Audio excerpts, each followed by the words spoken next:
The Great Debate, Skills 4.0 is the title of this one. This is a closer look at what's happening to the manufacturing worker, the consequences, if you like, of smart technologies and big data transforming and streamlining operations everywhere. The noise of AI, of course, and robotics, technologies eliminating millions of jobs is growing louder and louder, and that is certainly one of the things I want to talk about with our panel today. How much scaremongering are we seeing here? We hear a lot about upskilling as short-term solutions to the shifts that we're seeing for manufacturing workers. A lot of people see that as a quick fix, so we'll take a look at that as well. Let me introduce our panel now. Right next to me is David Hoey, Chief Executive Officer, WorldSkills International, and I believe WorldSkills will be hosting their Abu Dhabi 2017 competition later on this year. Correct. Go ahead, very quickly. The 44th WorldSkills competition will be hosted here in Abu Dhabi in October. So if you want to see the world's greatest young skilled workers, come to that event. And see how quickly things are changing and how well economies are adapting out here. It'll be interesting. All right, next to David is Todd Laursen, President Khalifa University, which is a focus on engineering and sciences, Todd. And then next to Todd, Dr Benedikt Frey, co-director and Oxford Martin Citi Fellow at the Oxford Martin Programme on Technology and Employment at the University of Oxford. So a great panel for all of us. Let me kick it off, Carl, with you. We talk about a changing workforce. Which region of the world do you think is adapting best to what is needed right now? Well, the regions that are adapting the best are not surprisingly the ones that have the most skilled workforce. And I think it's quite intuitive. When we look at the potential scope of automation that we find has expanded rapidly over the past couple of decades only, we find that new jobs are emerging only in places that have an initial abundance of relatively skilled workers, whereas places that don't have that abundance of skilled workers are seeing jobs being automated away. So we had this sort of period of convergence between regions up until the 1980s. What we've seen since the computer revolution of the 1980s emerged is divergence, and the places with the greatest skills are the main beneficiaries of that. Todd, give us a sense of how open Khalifa is to creating opportunity and how open we are here in this region to change and to adapting to change. Well, I think that's precisely in a nutshell what attracted me to come here to lead Khalifa University 7 years ago. And thank goodness I was right. My sense of it, looking at it from the outside, and the educational leaders in Abu Dhabi and the Emirates that I interacted with while I was considering the opportunity, really gave me the sense that there was the opportunity here to do things differently. I've spent most of my career in the United States prior to coming here in very prestigious institutions, and of course that has a lot of attendant benefits. But I come at this from an engineering standpoint. You mentioned earlier we're an engineering science-focused university, and so I do tend to think often in terms of engineering education. And a lot of the things that we know we need to do to produce job creators as opposed to job seekers are a little bit at variance with traditional engineering education. We need earlier design experience. We need more hands-on interaction with the technologies that people will be managing. We need more people skills. We need more teamwork. It needs to be sort of inculcated throughout the curriculum. And what I would say in general is that more established educational institutions don't necessarily adapt to that as well. Sure. Putting you on the spot a little bit, Todd, what would you take back from here in Abu Dhabi as a sort of best practice to the US that they could learn from here? Yeah, well, I think there's a couple things. I mean, one, and it just sounds like a very simple thing, but we believe that there are some cross-cutting skills, whether you're an engineering or a scientist of any type, that you should leave university with. You should leave with meaningful entrepreneurial experience, right? You should know something about translation. You should know something about IP protection. You should know something about how a concept gets converted into a product. You should have tried and failed multiple times to develop new products, right? And probably at varying degrees of maturity along your path. You know, those of us who've worked as engineers for a long time kind of take these things for granted. But look carefully at most engineering undergraduate curricula, even at very prestigious places, and ask yourself the question, does this place really do this? Right. It's actually much rarer than you might think. Right. And this is something we pride ourselves in here. David, let me look at this from a slightly different way. You stress that industry, education, and government need to work, need to collaborate well to make this sort of thing happen smoothly. How proactive does government need to be? And do we see certain governments, you know, dare I say it, democratic versus slightly less democratic governments working less well than others?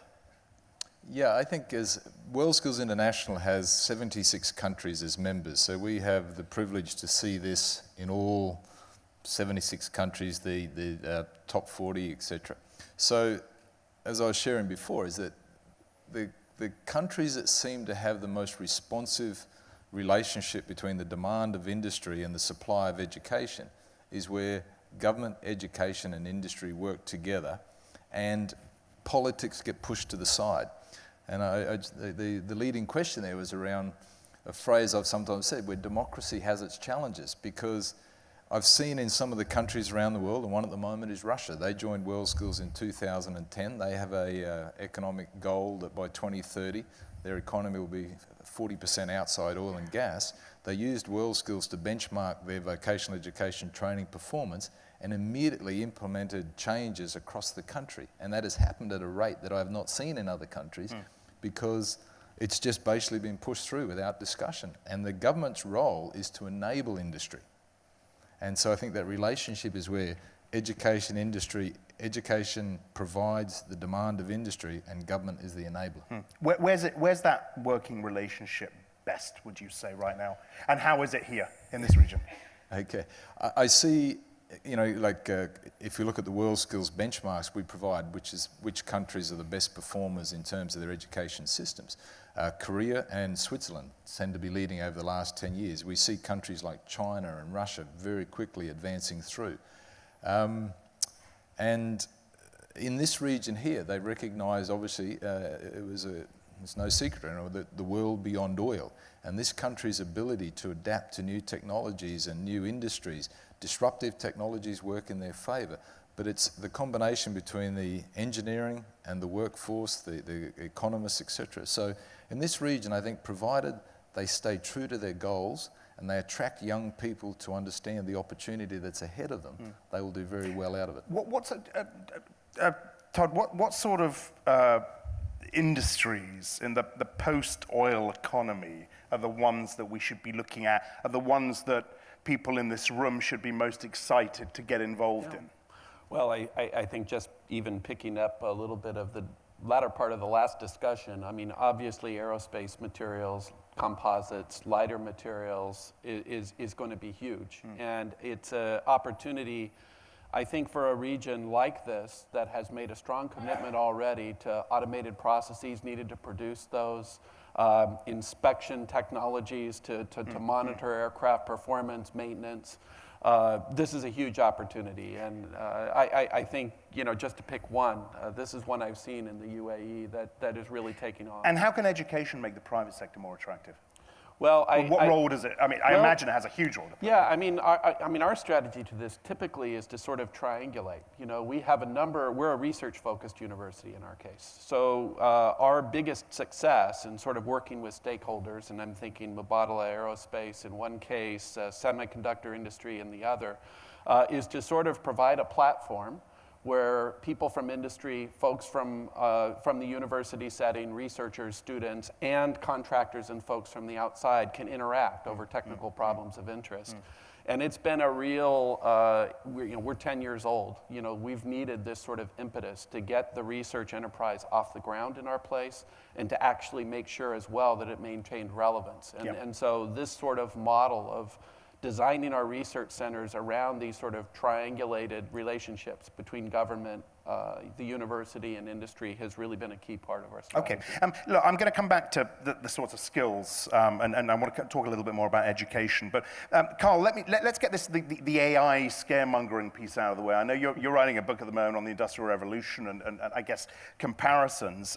It's interesting. I don't know if any of you have done this, but I find it quite telling. If you type artificial intelligence will into your Google search engine, you get a good sense of what people are thinking. And the top three that I saw: AI will never happen, AI will destroy humanity, and AI will kill all. How much?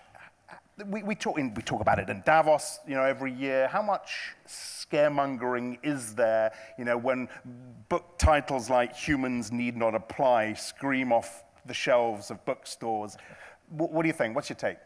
Well, a fair amount is clearly scaremongering, and this time is no different in that regard. If you go back to the Industrial Revolution, I've done quite a bit of research on it recently, and I struggled to find a single argument that I haven't, that I've heard in the contemporary debate that wasn't raised back then. So I think we are sort of reliving the Industrial Revolution in that regard all over again. And now I may personally be responsible for some of that scaremongering, because a couple of years ago we put out a study suggesting that roughly 47% of US jobs are susceptible to automation over the forthcoming decades. And I think a lot of people draw their conclusion from that means that a lot of people are going to be out of a job within a couple of decades. That is not necessarily the conclusion to be drawn from that. If you go back and look at how employment of the composition of the workforce has evolved, 40% used to be employed in agriculture only a century ago in advanced economies. And I think we're in for a similar transition today. But one shouldn't make any mistake. Just the fact that technology isn't going to reduce the demand for jobs doesn't necessarily imply that better paid jobs will be created as a result. And what we've seen in advanced economies is that median wages have been stagnant. And the reason for that is that well-paid manufacturing jobs have been automated away. Some skilled workers have adapted to this by shifting into more skilled professional services or more skilled manufacturing jobs. But a large part of the workforce haven't managed to adapt and have shifted into low-paid service jobs as a result of that. And this is something that happened during the Industrial Revolution as well. Yep. People weren't better off necessarily in the factories. Is AI, do you think, Todd, having the right conversation with society? Is there a risk that and we've seen this, that automation will fan the fires of populism and we'll see a bit of a backlash against this? Well, so I have a couple thoughts about that. I mean, one is that we always need to remember that there are algorithms behind all of this. And that may be where there's the biggest gap, and in some respects the biggest skills gap is people who have the sort of algorithmic programming, formulative experience to be able to even design the next generation of AI. The other thing, and this is kind of a funny example, but we were involved in organizing a big international robotics competition a week ago, so this is kind of fresh in my mind. Mohammed bin Zayed Robotics Challenge right here on Yaz Island. 30 of the best robotics teams from around the world, Asia, 4 different continents, were here competing. One of the challenges was effectively in a fully autonomous way for a ground-based robot to run across a field, look at a control panel, pick out a wrench, and turn a valve 360 degrees. Hands down, the hardest challenge there. And it's excruciating to watch as a human being, which we all are, because you're sitting there in the grandstands and saying, just grab the wrench and turn it, right? But you start looking at what some of the real challenges are in automating processes that we take for granted, even just tactile. Training a robot to be tactily sophisticated, to make a judgment of which wrench to grab, how hard to turn it, is not an easy problem. So there's a lot of promising stuff here, but some of it is surprisingly far away, even from the current state of the art. I guess what I'm getting at is, David, let me ask you this: the owners of the algorithm, as you mentioned, Todd, are they thinking enough about the social implications of automation? Should they be investing in the consequences of what they're doing, i.e., upskilling? Yeah, that actually is a perfect segue to what are the skills of the future. And if you look at the requirements, is that we're seeing no longer siloed qualifications. The skilled workers of the future obviously have a different skill set required, but it's also across the skills. And so when you're talking about engineers developing algorithms, they've got to do it with an empathy. They've got to have an understanding of social impact and these things. So whether they have it or they work within a team, it's so critical. What we have seen is, and this actually came out of the Davos Forum, where the skills of the future every skill will have will require an IT understanding. A good example, the German Federal Ministry of Education and Research, and BIB, which is their vocational education and training organisation, have already started a lot of research on this, and that has been the one commonality, that every skill has to have an IT understanding, but behind the scenes they've got to understand this cross piece. It's and that, you know, going back to the education and the way students, their own perception of their careers ahead of them, their parents, the way they're indoctrinated in many ways. I mean, you know, as a parent myself, you know, I'm battling this now as well with my own kids. Inspiring the youth to consider a career in skills early on, rather than, say, going into university. Yep. Are we seeing enough of a push on that front? I would say no, and this is, in fact, one of the indications, I think, of the Industrial Revolution was the blue-collar, white-collar mentality. And what we advocate as WorldSkills is a career choice in the skills, trades and technologies is a very good first choice equivalent to a university degree. Because when you look at all the ideas, every technology that's been talked about over the last 2 days and will be talked about tomorrow, until someone can materialize that idea, it can't become a reality. And so the group of people who are what we would know as the vocational skills, the traditional tradespeople, their career opportunities are so different to what most parents think about as, you know, the welders and the electricians of the past. And one of our challenges around the world is that who's the most influential person on a young person's career choice? The parents. Yeah. And who are the least qualified to give that advice is the parents. So I think part of our responsibility is to showcase what are these new career opportunities in the next generation.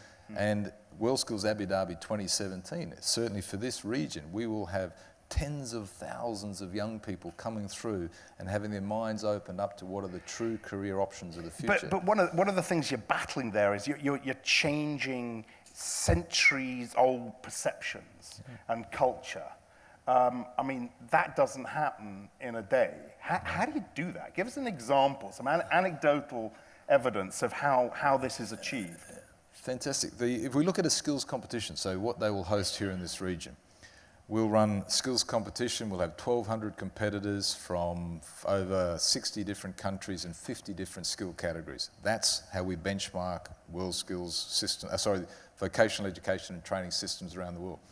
The flip side of that is every kid in the UAE, every parent, every educator, every policy person here in the region will bring in probably 10, 15,000 from around the world.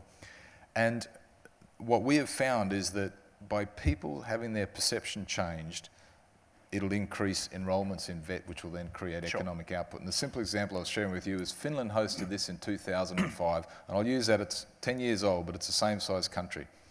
They had 118,000 people walk through the door to look at those skills competitions. 70% were kids aged between 13 and 17. Mum and dad said, don't become a welder, it's a dirty job.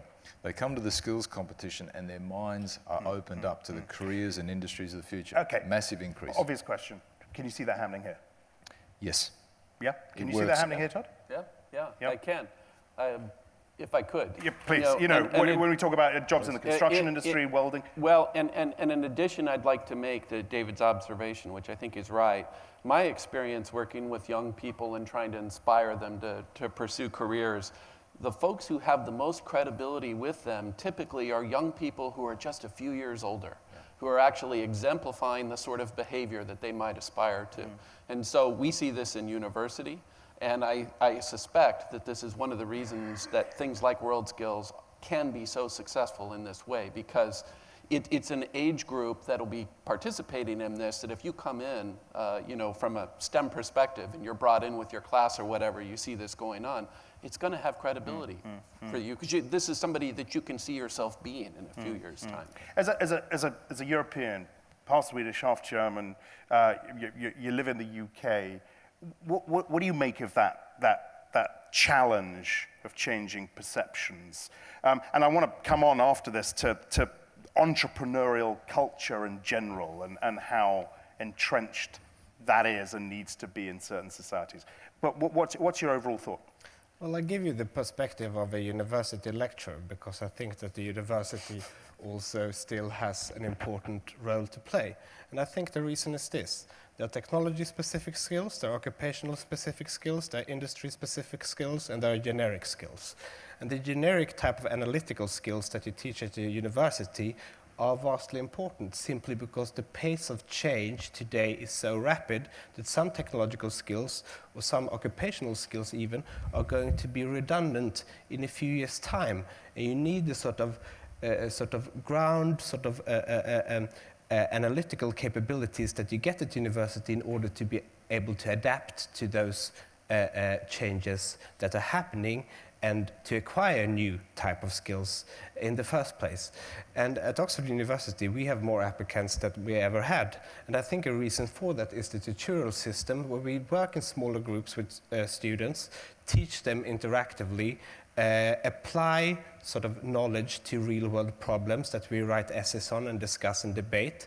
And in addition to that, the students acquire skills that are not just for the labor market, but also associated with making informed decisions in debates in society, and being good voters as well. And of course, that's pretty pertinent, as we all know, when it comes to decision-making at election time, referenda, et cetera, et cetera. Informed decision-making, intelligent, informed decision-making. All right, sorry, I don't want to get off on that one. We could spend hours on that, and I'd show my colors.